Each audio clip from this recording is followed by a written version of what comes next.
Acesse sejaamigo.com.br e conheça os planos. Amigo, viva conexões reais. Olá, para você que nos acompanha, está no ar mais uma entrevista do Repórter MT. A convidada de hoje é a psicóloga infantil Jéssica Bicudo, idealizadora do projeto Infância Consciente. E para a gente começar, Jéssica, é o que move o nosso debate. Qual a importância da psicologia nas primeiras fases de vida, ali nas crianças? Eu diria que é muito importante e fundamental a psicologia caminhar junto do desenvolvimento da personalidade da criança.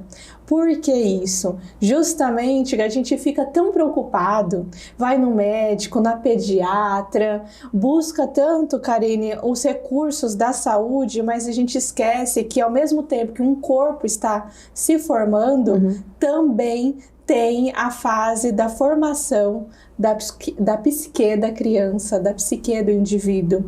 Então, a psicologia é fundamental para nos trazer conhecimento de como formar uma personalidade que seja proativa, que seja virtuosa, paciente. Então, essas virtudes que a gente fala bastante da infância consciente, como desenvolver dentro dos estudos psicológicos mais recentes, é justamente, por exemplo, todos nós sabemos da catástrofe, do desafio no Rio Grande do Sul. Sim. E a gente vê tantos voluntários, tantas pessoas fazendo atitudes positivas. Da onde vem isso? Da sua formação, da sua história, da sua experiência de vida. Entretanto, tem aqueles que não estão ajudando, estão mais dificultando o processo. Não vamos entrar em detalhes. Então, qual a importância da psicologia? Para fomentar cada vez mais números de seres humanos que tenham habilidades que ajudam o desenvolvimento integral da vida, né, em todas as áreas da vida. Sem a mente, o corpo não é nada. A mente é tudo. Então, a psicologia é tudo na vida de um ser humano. E outra coisa que a gente até puxou no começo aqui, você está desenvolvendo, você tem um projeto, na verdade, que você vem desenvolvendo, que é o Infância Consciente, uma forma de terapia para crianças e jovens, né? Exato. Como é que esse projeto funciona? A Infância Consciente, ela oferece o serviço de psicologia para crianças e jovens, na abordagem da psicologia das virtudes. Então, a infância consciente, ela vem para trazer mais essa linha de pensamento que oferece os estímulos, os estudos que trazem as habilidades virtuosas, como paciência, tolerância, perseverança, bondade e várias virtudes, né, que a gente trabalha. Então, a infância consciente, ela veio para trazer essa abordagem, que a infância consciente, ela é precursora na infância. Então, nós temos o Plenitude Humana, que é o precursor da linha da psicologia das virtudes, uma das linhas da transpessoal consciencial, e aí fica muito técnico, a gente não vai entrar muito nisso. Sim. Mas a infância consciente, ela vem para trazer mais estudos, mais prática, mais ajuda à sociedade de oferecer essa personalidade que eu digo de instrumento, ao invés de ser uma personalidade contra um indivíduo, né, os boicotes, a depressão, a ansiedade e tantos transtornos psicológicos, ao invés da personalidade desenvolver doenças psicológicas, a gente desenvolve uma personalidade saudável. Esses pontos que você citou agora, seria essa a diferença entre os maus hábitos e as virtudes? São esses últimos que você citou agora, porque um dos pontos desse projeto é transformar maus hábitos em virtudes. Para a gente entender melhor, de forma prática, o que a gente pode representar como maus hábitos e o que a gente pode representar como virtudes?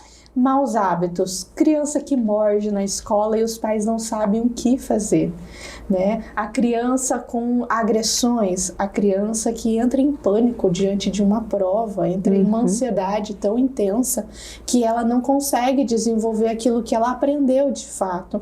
Então, todos esses maus hábitos que têm a ver com desequilíbrios emocionais, a infância consciente, com a abordagem que a gente trabalha, é exatamente para trazer o contrário disso. uma criança com sentimento de aprendiz da vida, que se torna tranquila diante de uma prova, de um desafio, uma criança benevolente, uma criança que coopera em casa. Quantos pais vêm e nos falam, não sei o que fazer, minha criança não me ouve, não coopera, não me obedece.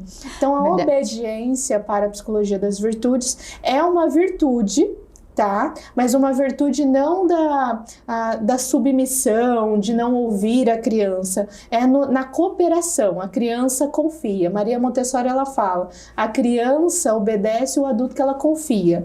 Então, a obediência, quando Maria Montessori, educadora e psiquiatra, lá 100 anos atrás trazia isso, não é a obediência da gente não ouvir a criança, ela ter que fazer o que a gente manda sem nem mesmo contestar ou conversar, dialogar.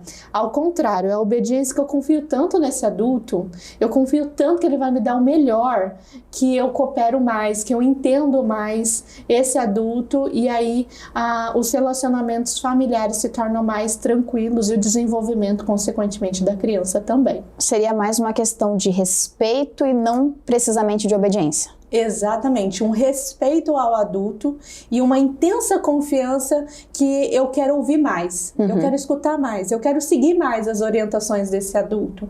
E isso é fundamental ser construído na infância, porque na juventude os desafios são maiores. E aí o jovem que está mais introspectivo, ao invés de ele procurar os seus pais, onde ele tem ali as suas referências de confiança, ele vai procurar fora, ou ele vai procurar sozinho e achar, às vezes, e na verdade na maioria das vezes, me corrigindo, informações inadequadas para decisões melhores na sua vida. Então a confiança que se constrói dentro da fase infantil, ela vai fazer toda a diferença mais tarde na juventude.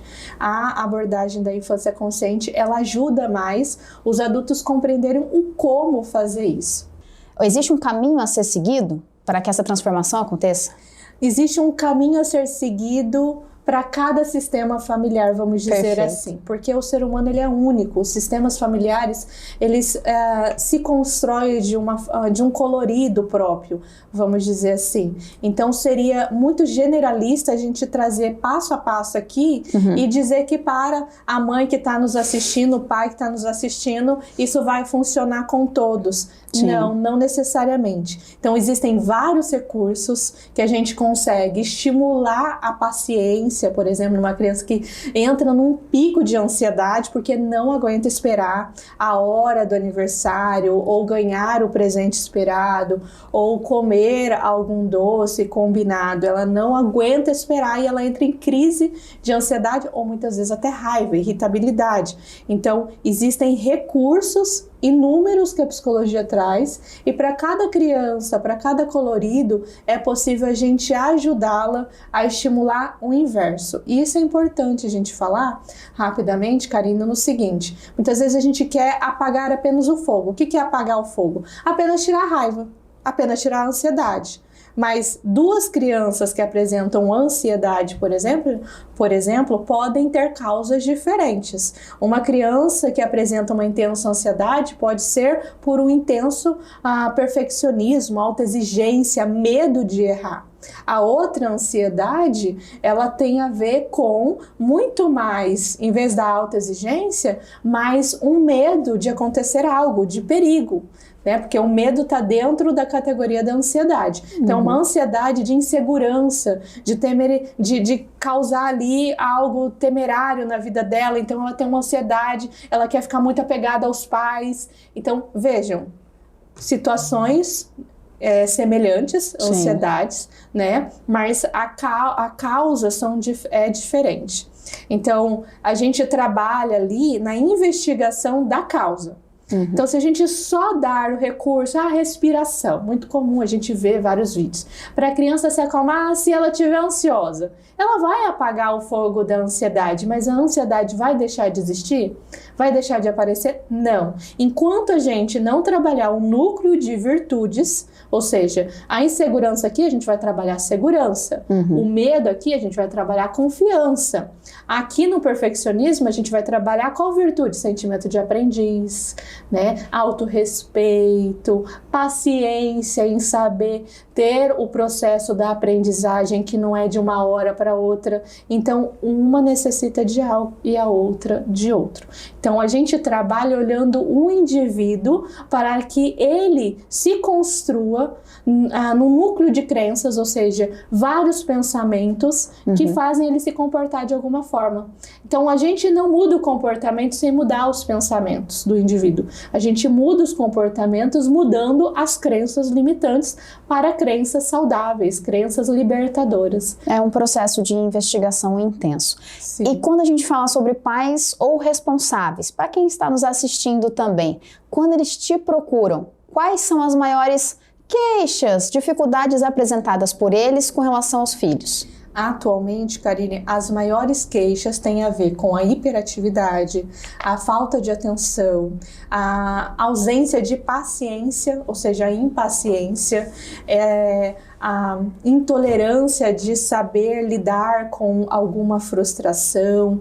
Então, essa queixa tem vindo muito nos consultórios.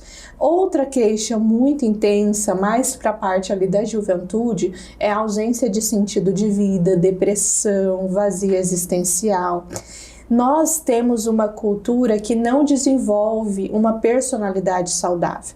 Por isso que nós temos seres humanos cada vez mais doentes, psicologicamente falando. Consequentemente, a saúde física ela é também debilitada, alcançada, porque um não sobrevive sem o outro. Então, as maiores queixas na fase infantil é a irritabilidade, hiperatividade, agitação, inquietude. E está muito ligada com o excesso também das telas. A gente não pode deixar de falar sobre isso. Mas também na juventude, infelizmente, o pico da ansiedade, o pico da agitação vem aqui, depois ela vai para baixo na juventude, alcançando um intenso vazio existencial, e aí os transtornos depressivos estão com números cada vez maiores. E uma curiosidade, Jéssica, até para a gente poder finalizar a nossa entrevista. Você comentou, crianças também têm depressão, têm ansiedade, têm TDAH. Fala um pouquinho mais sobre isso, porque às vezes a gente fica com essa dúvida, que são dificuldades que somente o jovem, o adolescente, o adulto enfrenta. E na verdade a realidade não é bem essa, né? Não, desde muito cedo é possível visualizar os transtornos psicológicos sendo formados no indivíduo. Na verdade, cada vez está mais cedo, né, estes sintomas e esses desafios. Então, quanto antes nós trabalharmos no desenvolvimento de uma mente saudável, fortalecida, melhor. Então, realmente, esses transtornos, eles acontecem e eles precisam ser tratados o mais cedo possível, porque senão o transtorno ele piora, ele se intensifica e fica cada vez mais difícil, mais trabalhoso e financeiramente também muito maior os custos para poder lidar, porque a criança também pode chegar a necessitar de medicamentos, ou seja, a psicologia e a psiquiatria trabalhando juntos. No nosso caso, na nossa abordagem, a gente busca fazer com que os medicamentos sejam o último caso, mas quando realmente a criança já está num nível de necessidades psicológicas, é necessário que as duas ciências andem juntos para suprir ali aquilo que a criança está mostrando de necessidade. Jéssica, depois desse bate-papo enriquecedor, eu queria te agradecer pela presença aqui, por ter nos cedido esse tempinho, ter esclarecido tantas dúvidas.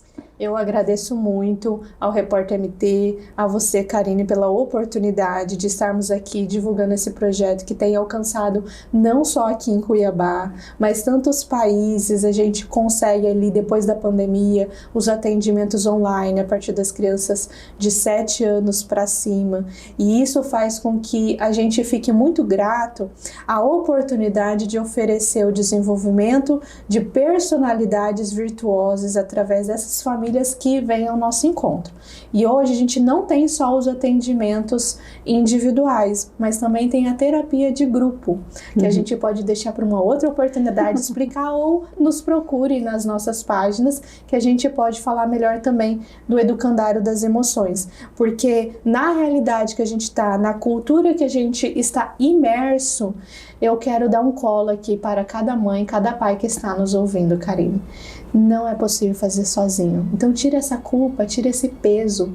Você pode sim contar com apoios de profissionais que estudam e se dedicam para isso, para que exatamente você tenha maior efetividade nos desafios que a sua criança necessita superar.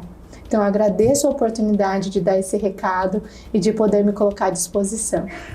Tá aí. E assim chegamos ao fim de mais uma entrevista aqui no Repórter MT. Esses e outros conteúdos você confere no site repórtermt.com. Até a próxima!